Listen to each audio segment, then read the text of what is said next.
Olá, gente. Se vocês tiverem ouvido algum ruído é porque o ventilador tá ligado, tá muito quente aqui e eu não vou ter como desligar, tá bom? Hoje eu trouxe esse livro aqui do Edgar Allan Poe. Na realidade não é um livro do Edgar Allan Poe, é um compilado de contos que veio desse box aqui, chamado Terríveis Mestres. Então você tem 3 livros de 3 autores diferentes do gênero de terror/horror. Então você tem o Edgar Allan Poe, o H.P. Lovecraft e o Arthur Conan Doyle. Tá aqui os outros livros do H.P. Lovecraft. Ó, já que dá pra ver, tá? E do Arthur Conan Doyle, que não só escreveu sobre esses romances policiais aí famosíssimos. Ele é o criador do Sherlock Holmes, inclusive. So to speak, né? E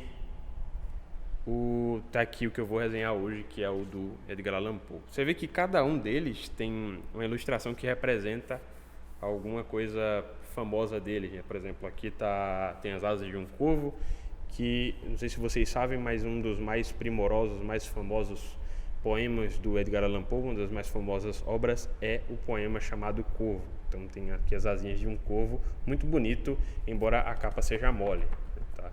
É uma edição muito bonita, inclusive. Isso eu ganhei de presente da minha namorada, tá? Um dos melhores presentes que eu já recebi. Do Arthur Conan Doyle tem essa aqui mais que, sei lá, parece mais sangue, isso, sei lá, não sei, talvez. Nunca li nada dele, talvez remeta aí ao fato dos contos dele serem mais relacionados com investigação, assassinato, essas coisas. Eu não sei, eu só tô chutando, tá? Nunca li nada dele. Aliás, eu li só um conto, aliás, que foi o caso da Lady Sannox, não sei se é assim que se fala, mas foi sobre assassinato, né? Então por isso que eu tô dando esses chutes. Mas eu vou trazer a resenha dos 3 mais pra frente.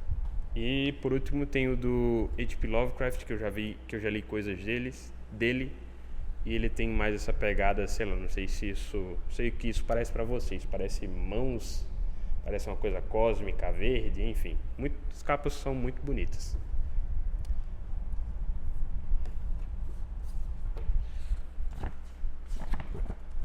O box vem com esse pôster aqui, que é uma caveira. Opa! Caveira gritando aqui, muito louca, que eu vou colar ali no meu quarto. Não sei quando, mas eu vou. Vem também com essa cartilhazinha que fala um pouco sobre esses 3 autores. Então, vai falar um pouco sobre o H.P. Lovecraft, vai dizer quantas obras eles fizeram. Eu errei aqui, tá, gente? Não vai dizer quantas obras eles publicaram. Ele só vai dar as datas de publicação e as datas em que isso tudo foi escrito, o título original, o título em português, essas informações assim. Tá, gente, agora voltando aqui pro livro, pro autor. O Edgar Allan Poe ele foi um importantíssimo expoente da literatura norte-americana. Mais especificamente, quando a gente fala sobre terror, é um dos primeiros caras que vem à mente, porque ele influenciou muita gente. Se o H.P. Lovecraft já influenciou gente pra caramba, imagine o cara que influenciou ele. Ele também influenciou o Arthur Conan Doyle também. Inclusive, o Edgar Allan Poe escreveu primeiro sobre esses romances de investigação policial. Ele escreveu antes do Arthur Conan Doyle. Ele foi um dos percussores do conto e da ficção científica. E é até engraçado porque se você parar para ver, as histórias dele são curtas também, né? Ao contrário do H.P. Lovecraft, que escreve contos também, mas ele escreve muitas novelas também. O Cthulhu é uma novela, se eu não me engano. Das Montanhas da Loucura é uma novela também. Tem 6 contos no livro do Edgar Allan Poe. Eu vou falar aqui só sobre 2 e vou falar sobre o poema do Corvo. Eu vou falar sobre 2 só porque eu só quero instigar vocês a lerem. Não quero ficar falando sobre todos, porque eu já vou dar alguns spoilers desses 2 que eu vou falar. Não quero estragar totalmente a experiência de vocês, mas fiquem tranquilos que eu não estou contando o final. Eu só estou contando aquelas partes iniciais ali do plot para que vocês tenham vontade de lê-lo. Então o primeiro conto que eu quero comentar, pelo menos ele se chama A Máscara da Morte Vermelha, e é sobre essa doença infecciosa chamada Morte Vermelha. E ela é transmitida muito rapidamente. Os sintomas são dor, tontura, os poros do nosso corpo sangram até a gente morrer, e é por isso que se chama Morte Vermelha. E ela está assolando aí a humanidade, está solta fazendo peripécias. E tem um reino, e dentro desse reino tem um príncipe, e esse príncipe ele pega mil amigos e tranca todo mundo num lugar, numa abadia. Eu fui pesquisar o que é abadia, não entendi muito bem, mas é um lugar aí. Ele tranca essas pessoas todas num lugar e deixa o resto ali do reino a Deus dará, morrendo por conta da morte vermelha. E aí essas pessoas, elas são muito excêntricas, para dizer o mínimo, né? O duque lá, ele é muito bizarro, ele pensa em umas coisas bizarras.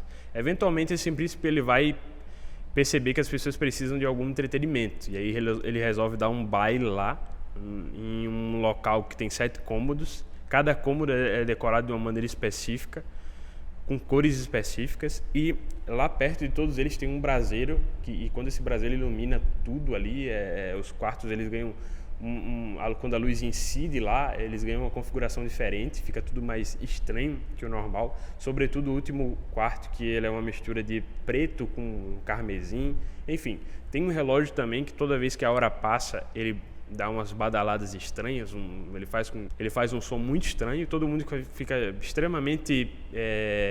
todo mundo fica meio apavorado com isso, com essa coisa do som, e todo mundo fica, poxa, que porcaria é essa? Por que esse som é tão bizarro?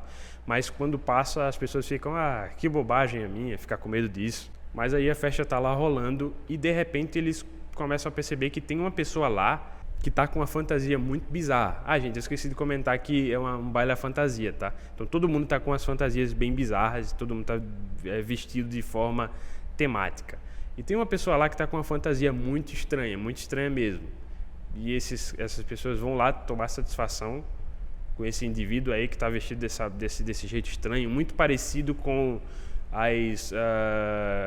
as representações que eles fazem dessa doença, da morte vermelha. E aí no final desse conto vai ter uma revelação muito incrível. Eu não vou contar para vocês, talvez eu tenha dito coisas demais, mas enfim.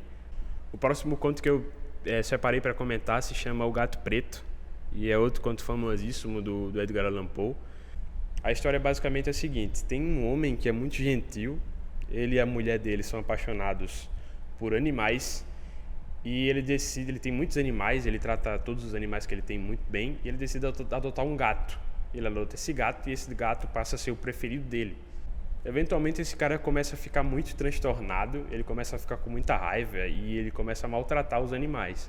Em algumas passagens o Poe, ele meio que insinua que talvez o cara esteja assim por causa da bebida, ele bebe muito. E em outras partes parece que ele está assim porque por algum motivo sobrenatural, incompreensível. A princípio o Plutão é poupado, mas depois ele começa a sofrer esses abusos também. Aí chega ao ponto do cara arrancar um dos olhos do Plutão, o Plutão fica caolho, e depois ele enforca o Plutão. Depois que ele enforca o gato, a casa dele pega fogo. Ele fica pobre pra caramba, mas eis que uma única parede fica em pé, e é a parede que ficava perto da cama dele, a cama dele ficava encostada na parede. E perto dessa parede tem uma forma de gato, meio que um desenho de carvão, assim, por causa do fogo, de gato, assim. Parece um gato na parede dele com uma corda em volta do pescoço. E ele começa a tentar explicar isso para ele mesmo de uma maneira racional, para ele não ficar louco e pensar que foi o gato aí querendo se vingar dele ou qualquer coisa do gênero. Então ele inventa lá uma explicação que não é convincente não, tá? Eu particularmente não fiquei convencido. Ele vai dizer que para avisar ele e a mulher dele que a casa estava pegando fogo, o pessoal jogou o gato que estava lá enforcado no quintal dele dentro da casa, e quando o gato bateu na parede ficou essa mancha lá. Mas enfim, o cara fica muito triste porque matou o próprio gato, e eventualmente ele fica muito triste com vergonha. E eventualmente ele começa a beber mais num desses bares aí, random, que ele frequenta, e ele encontra um gato muito parecido com Plutão. A única diferença é que o gato tem uma mancha perto do peito e tal, então ele resolve adotar o gato. E o gato começa a ficar bem estranho. A princípio ele nutre o mesmo afeto, o mesmo carinho que ele tinha por Plutão, por esse novo gato. A mulher dele também gosta muito, mas depois ele percebe que o gato é caolho. Depois ele percebe também que a mancha que estava no peito do gato, ela começa a meio que se movimentar, e depois que ele pega o gato, ela vai para o pescoço dele, entendeu? Passam-se alguns dias e ele vê que a mancha está agora no pescoço. E ele começa a ficar também transtornado com esse gato e começa a maltratar esse gato. Até que chega num ápice e ele fica tão louco que ele tenta dar uma machadada no gato, só que ele não acerta o gato, ele acerta outra pessoa. Muito importante para ele, inclusive. Mas eu não vou falar mais nada, Porque o conto, cara, é muito surreal. Eu vou tá me repetindo aqui, fica me parafraseando, mas é muito bom, velho. Não tem o que dizer. E o poema se chama O Corvo. Eu não vou comentar muito porque eu pretendo trazer a resenha disso com mais de detalhe do poema, porque tem um livro que traz esse poema na versão do Machado de Assis e do Fernando Pessoa, que inclusive são as versões que existem aqui nesse livro.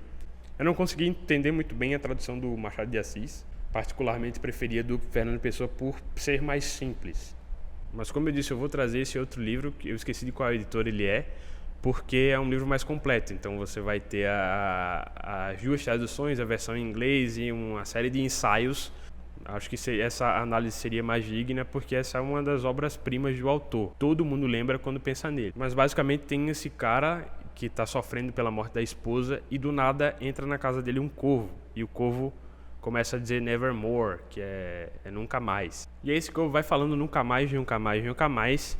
E esse cara começa, pô, será que esse corvo foi ensinado? Ele aprendeu com o antigo dono dele a falar nunca mais. E ele começa a meio que tentar dialogar com o corvo. Então, esse poema é muito mais voltado para esses assuntos de perda, de como a gente fica querendo esquecer que a gente perdeu alguma coisa, por assim dizer. É outro poema muito bom. Eu não gosto muito de poemas, mas esse aqui foi uma das coisas que eu li que realmente me agradei, achei legal. Então é isso, gente. Espero que vocês tenham gostado dessa resenha. Na semana que vem tem resenha do Histórias de Horror do Conan Doyle, criador do Sherlock Holmes. E na outra semana tem do H.P. Lovecraft. Então é isso. Obrigadão. Até a próxima.